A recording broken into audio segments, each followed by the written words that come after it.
how my marriage changed me. Who are planning to build their career. This is how I used to look.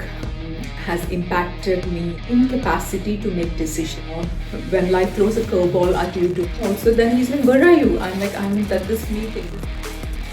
Hello everyone, welcome back to another topic discussions.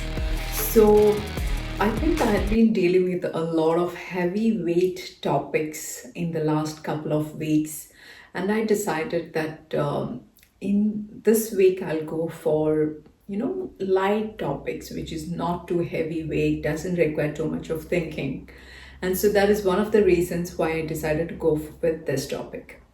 So today's topic is how my marriage changed me.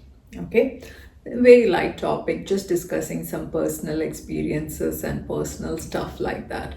And I believe it will be useful or helpful for all the young women out there, probably girls who are planning to build their career or build their family life, that age group of girls or women. I believe this topic would be would be helpful or cheerful, sharing just a couple of my experiences. Okay, so you guys listen to this and let me know what you think of it. Okay, so this is how I used to look so many decades ago, and this is how I look now. Okay, so I don't know.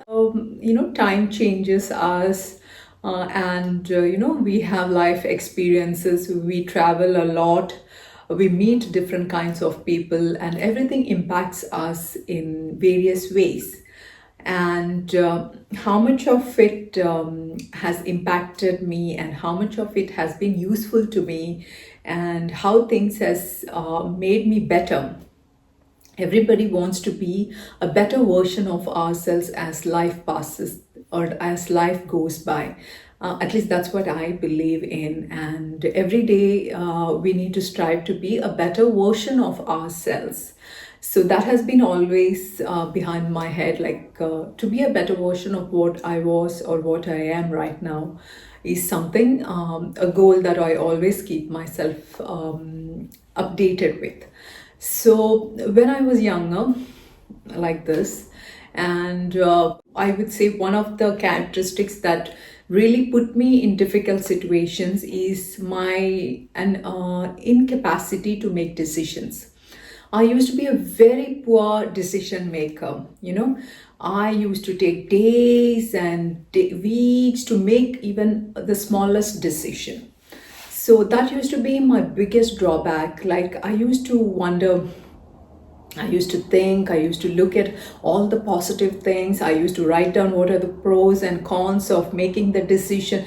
Then I used to think, I used to discuss with my friends, I used to discuss with my family, and then I took a decision. And I think that was so lame of me. Looking back, I would say that was one of the biggest drawbacks or of my characteristics. So I need to tell, of course, I made the mistakes and I learned, but I would always say that now looking at the younger generations, I would always encourage the younger generations to take quicker decisions. Yeah, at that moment, whatever you think is the right and the quickest decision, go for it. We cannot be perfect. I was trying to be a perfectionist in my decision making. No decision is perfect. No decision, no circumstances in our life is perfect. So whatever decision you can make in the quickest time, in the least possible, least possible negative outcomes, go for that decision. Don't take too much time in trying to create a perfect decision in your life. Go for it. And and your decision and the outcomes of your decision has to be true to yourself. So do not waste a lot of time trying to discuss and convince the people around you, because at the end of the day, you are going to live your life. Other people, your friends or your family or relatives are not going to live your life. At the end of the day, it's you who is going to live your life. So you are the one who will be reasonable for the outcomes of your decisions. So make sure that whatever decision you make, you are okay with it. with whatever the outcomes are going to be. Okay. And second one, of course, what do I say, another version of decision making. And what would that be? When what is another what would be a disadvantage of if you are a poor decision maker? The biggest disadvantage of being a poor decision maker is you become too much dependent upon other people. Correct? I used to be so much dependent upon, when I used to make decisions, had to be dependent upon my friends or my family, which actually put me in spaces or situations where I didn't want to be, where I didn't want to be associated with, just because I was not a good decision maker. I was too much dependent upon other people around me. Even if I go to a wedding, or I had to attend function back home, I used to ask my family, like, which dress should I wear, and I used to be so dependent upon what they suggested, rather than making my own decisions and being okay with whatever the outcome is going to be. You see, I was like, oh, is this okay? Is this not okay? And if I wore something like traditional clothes, especially because we are not used to wearing traditional Indian clothes every day, except for the functions. So other days I'm okay with whatever. I'm going to college, I'm studying, so whatever dress I wear, I'm okay with it. But if there is a function or a wedding in the family or relatives, or in general wherever we are supposed to be, and I'm supposed to wear a traditional cloth, I used to ask them, and I used to get so panicky. Oh my God, is this okay? Is this dress okay? And what will people comment? What will people think? What will the relatives think? What will others think? I used to be so conscious about even the tiniest of matters. But now I think, okay, even if I look ugly, or if even if the dress doesn't look, it's okay. It's just one function, and it's not a big deal. I think that is what growing up has taught me. Like, a dress goes, or a dress style is not okay, your makeup is not fine, your hair is, you have a bad hair day, it's okay, it's absolutely fine. Even if it is a function where there are hundreds of people out there, it doesn't matter at all. Okay. But try to make your own decisions, try to be happy with whatever you go. Like, I used to ask other people for their decisions, like, oh God, this can you suggest me, my aunt, can you suggest me the saree is okay? And then she would say, yeah, it's very beautiful, go for it. I go for it, I wear it, then somebody else would come and say, oh no, this is the color you chose, this color will look so bad in the daylight, or in the evening party you look very dull. And I used to get so bothered about it. Now looking back, these were all such trivial matters. We need not spend so much time on such trivial matters. Do not depend upon other people's opinions so much. I think I have said this before. Look for their suggestions, look for their ideas. At the end of the day, make the decision our own. It gives us much more peace, and the confidence to deal with the consequences in a better manner, rather than if somebody else is taking the decision for us. Correct? If I'm choosing a dress, or I'm choosing a specific color for an event, I'm okay with whatever the consequences is going to be. I'm like, okay, I made a bad decision. I need not blame somebody else for my decision or the consequences of my action. Today, I'm ready to take the consequences and fix it and correct it and move forward. Okay, this was a bad decision. This was a bad choice. This was a bad color. So it's easy for us to correct ourselves and move forward when we are independent in our decision making. So this is another point that I wanted to share here. When you are conscious about other people's opinions, you become too sensitive. You do not take other people's comments so lightly. You give a lot of respect to other people's decisions. You give a lot of undue importance to other people's suggestions. Then you tend to become so sensitive. Even the slightest comment makes you feel insecure. You feel that, oh my God, so something is not working properly. Oh my God, this is not proper. Oh God, this person passed this comment about me. Oh, this person doesn't like me. Oh, this person hates me. I mean, these are all probably youngster jitters, or those teenage years where you feel so insecure, the hormones or whatever, I don't know. So now what I'm sure the younger generation nowadays is much more far-fetched or better equipped to deal with daily life than our generations. But I just wanted to put out the points out there, to make to bring about the differences, or to bring about the actual differentiations what the generations has brought about in front of us, right? And who are not actually able to differentiate like what is going on. So nowadays we don't see the youngsters being that sensitive, because they are better decision makers. They are more independent compared to our generation. And I would also suggest that the parents need not be too controlling on their children, because only then their innovative side comes out. If we are trying to be overbearing and trying to put in our generation's knowledge on the youngsters, then their, what do I say, their capacity to innovate ideas and come up with new ideas would be regressed. At least that's what I think. Okay, you guys let me know what you people think of all these things that I'm discussing here.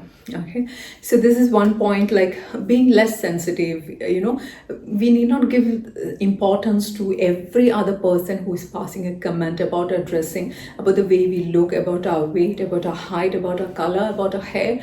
We do not give so much of importance. That is something I understood as part of, again, growing up older. Clarity on ambition, career failures, resilience. These three I would like to club together and give it as a single point. Like when we are studying, we are going to college, we are learning, we are putting in effort, we are trying to finish all the projects. We have a clear-cut vision about how we're going to have our careers, how we're going to execute our finances. Like, I think especially people who prepare themselves to go to college and complete university, I think you have an idea, like you are going to spend 2, 3, 4 years in a university, means then you have a clarity, or you have a goal set in your mind regarding how you're planning to execute your career, or how you visualize your career to be. So you have a specific agenda that you plan to do with your life, especially when after you complete your college, especially after you complete your university, and once you get the degree, you have specific agenda that you plan to incorporate into your life. It's not necessary things work out the same way as you have planned.